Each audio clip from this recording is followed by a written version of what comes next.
성경의 숲을 걷다. 오늘은 우리가 이제부터 공부할 룻기의 서론입니다. 성경 전체에서 여자 이름으로 된 책이 두 권 있는데요. 바로 룻기와 에스더서입니다.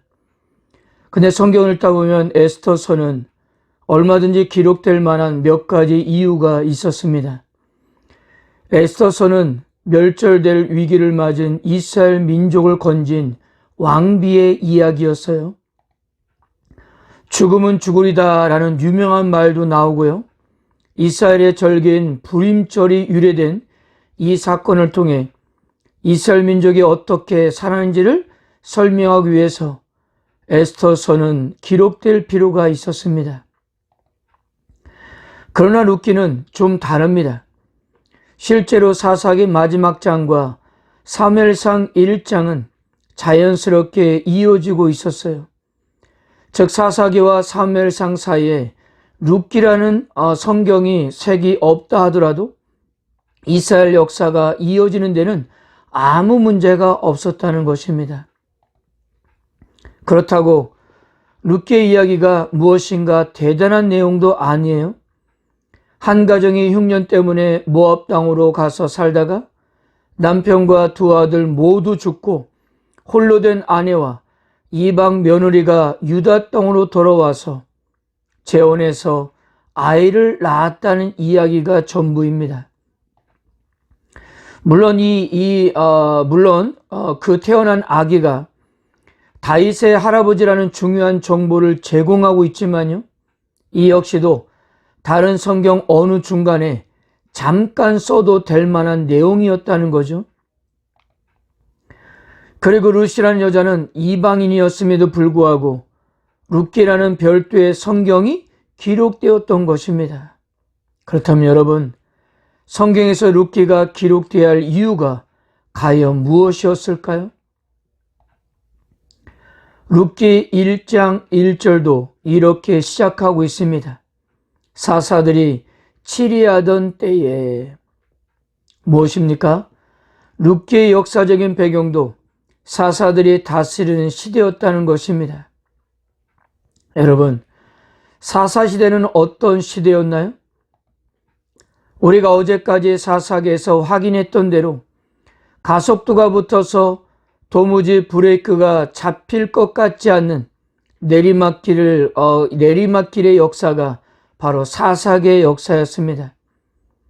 그렇다면 여러분, 사사시대는 전혀 희망이 없었던 걸까요? 정말 이 암흑의 터널을 빠져나올 수 없는 것이었을까요? 이 질문에 대한 답을 주는 것이 바로 룻기라는 사실입니다. 룻기 역시 사사시대를 배경하고 있기 때문에 시작하면서 사람들은 계속해서 자기 소견에 옳은 대로 살고 있었습니다. 나의 하나님은 왕이시다라는 이름의 뜻을 가진 사람도 이름에 걸맞지 않게 자기 스스로가 보기 좋은 대로 결정하면서 그렇게 살았습니다. 이 룻기도 사사기와 다르지 않았어요. 그런데 룻기에 등장하고 있는 이방 여인이었던 룻은 달랐습니다. 물론 그 역시도 얼마든지 자기 생각대로 할 수 있었던 사항이었어요. 기근과 죽음이라는 불가항력적인 어려움을 겪으면서 어떻게든 목숨을 부지해야 하는 형편이었습니다. 그런 상황에서 모압 여인이라는 이방인으로 삶으로 돌아가는 것은 룻에게 있어서 인간적으로나 현실적으로나 좀 더 합리적인 선택이었을 거라는 거죠. 그런데 룻은 그보다 훨씬 더 힘들고 어려워 보이는 길을 선택했던 겁니다. 당시 사사시대 이스라엘 백성들처럼 당연히 자신들의 생각에 옳은 대로 선택하지 않고 훨씬 더 힘든 시어머니를 따라 낯선 사람들 사이에서 살기로 선택을 했던 겁니다. 이제부터 룻기를 공부하겠지만 이 룻의 선택은 바로 믿음의 선택이었습니다. 시어머니가 믿는 여호와 하나님을 믿기로 선택한 거예요. 그는 자신의 생각에 옳은 대로가 아니라 하나님을 믿는 믿음의 시각을 가지고 언약 백성으로 하나님 앞에 살기로 결단한 것이었습니다. 고통과 절망에도 불구하고 하나님만 의지하여 믿음 안에서 살기로 한 것입니다. 솔직히 이 룻의 모습이 하나님의 백성인 이스라엘 백성들에게서 나와야 하는 모습이었습니다. 그러나 그들은 명목상 하나님의 백성으로 하나님을 믿는다 하면서도 다 자기들이 하고 싶은 대로 살았던 것입니다. 이러니 그들에게 무슨 소망이 있었겠습니까?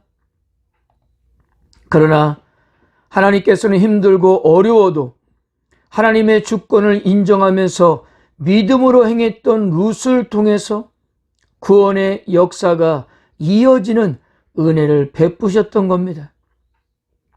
정말 룻은 사사시대 동안 하나님께서 만나고 싶었던 믿음의 사람이었던 것입니다. 자, 그러면 룻기를 공부하는 데 도움이 될 만한 신학적인 주제 몇 가지만 간단하게 정리해 보겠습니다. 첫째, 하나님의 주권입니다. 룻기는 하나님의 주권을 매우 강조하는 책입니다. 룻기 전체 구절이 85구절인데요. 그중 23절에서 하나님에 대해서 언급하고 있고요. 그리고 거의 다 등장인물의 고백에서 언급이 되고 있다는 것입니다.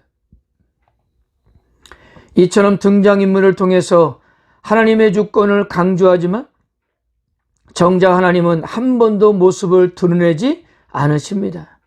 그러니까 룻기는 보이지 않는 곳에서 모든 것을 주관하시는 하나님의 주권을 강조하고 있는 것입니다. 둘째는 하나님의 인애입니다. 룻기는 자비, 인애가 어떤 것인가를 정의하는 책이에요. 우리 성경에서 자비 또는 인애로 번역하고 있는 히브리 단어는 헤세드라는 단어인데요. 구약에서 3분의 2 이상 하나님과 직접 연관되어 사용되고 있는 단어입니다. 룻이 죽은 남편의 집안과 홀로 된 시어머니를 위해 베푼 사랑이 바로 인애였습니다. 보아스 역시 자비가 무엇인가를 알고 베푼 사람이었는데요.